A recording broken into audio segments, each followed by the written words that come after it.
Para tirar o protagonismo do governador de São Paulo, João Dória Júnior, adversário potencial do presidente Jair Bolsonaro em 2022, o ministro da Saúde, general Eduardo Pazuello, quer concentrar todas as vacinas no governo federal.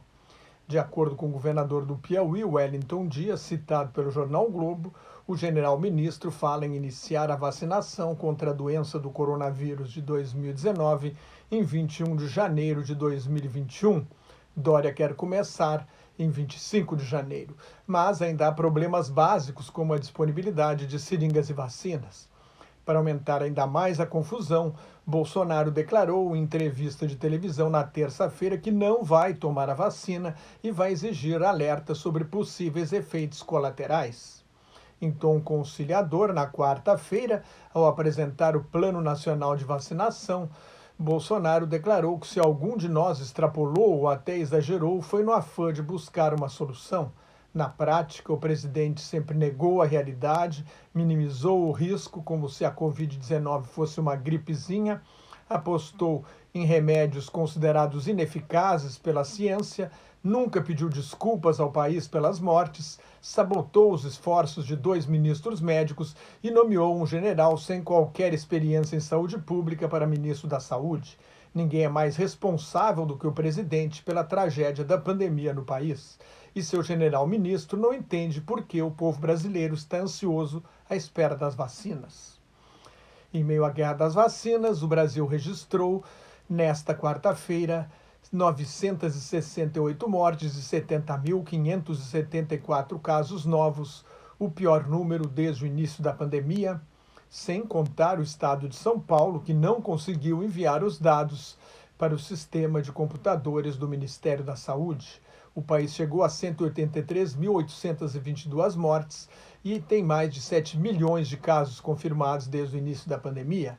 A média diária de mortes dos últimos 7 dias está em 684, 26% a mais do que 2 semanas atrás. Houve 222 mortes no estado do Rio de Janeiro. A cidade do Rio de Janeiro teve 720 mortes desde o início do mês, mais do que São Paulo, que tem uma população 2 vezes maior. Os governos estadual e municipal fecharam hospitais de campanha. O Rio de Janeiro tem hoje menos da metade dos leitos de terapia intensiva que tinha em junho. O mundo se aproxima de 74 milhões e 200 mil casos e de 1.650.000 mortes. Mais de 52 milhões de pacientes se recuperaram, mais de 20 milhões apresentam casos suaves e 107.500 estão em estado grave. Os Estados Unidos registraram nesta quarta-feira recorde de 3.575 mortes e 250.458 casos novos.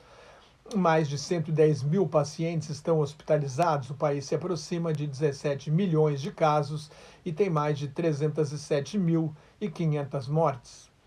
Um assessor científico do governo Trump, Paul Alexander, queria acelerar a contaminação de menores e adultos jovens para os Estados Unidos chegarem à chamada imunidade de rebanho, quando 60% a 70% da população tiveram contato com o vírus, que assim fica com dificuldade de encontrar novos indivíduos para infectar. A revelação é da revista digital Político.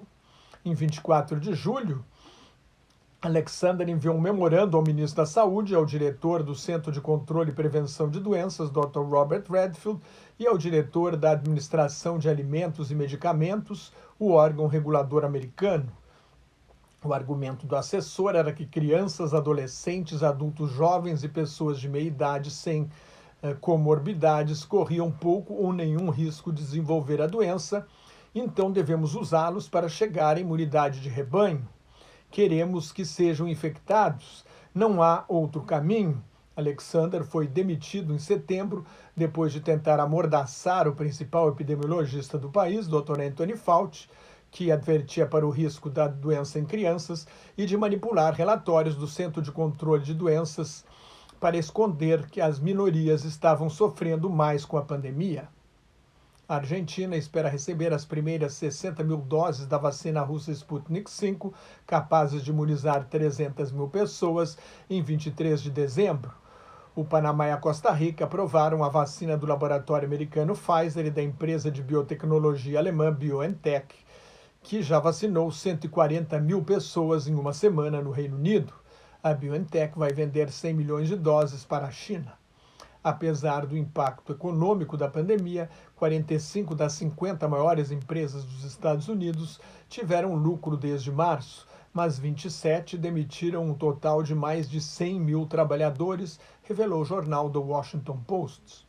Com a segunda onda de contaminação, as vendas no varejo caíram 1,1% em novembro. Na França, um painel de juízes condenou nesta quarta-feira de 4 a 30 anos de prisão os 14 réus num processo sobre os ataques terroristas de extremistas muçulmanos contra o jornal Charlie Hebdo e um supermercado de comida judaica em Paris em janeiro de 2015. Desde 2012, os jihadistas mataram mais de 260 pessoas na França. Mais notas e comentários sobre política internacional no meu blog Globalização em Crise, que está em nelsonfrancojobim.blogspot.com, no meu Twitter e no Facebook, onde também colaboro com o grupo Quarentena News. Cuide-se, fique em casa se não tiver nada muito importante a fazer na rua, use máscara e mantenha a distância de pelo menos 2 metros se tiver de sair à rua, e muito obrigado pela sua atenção.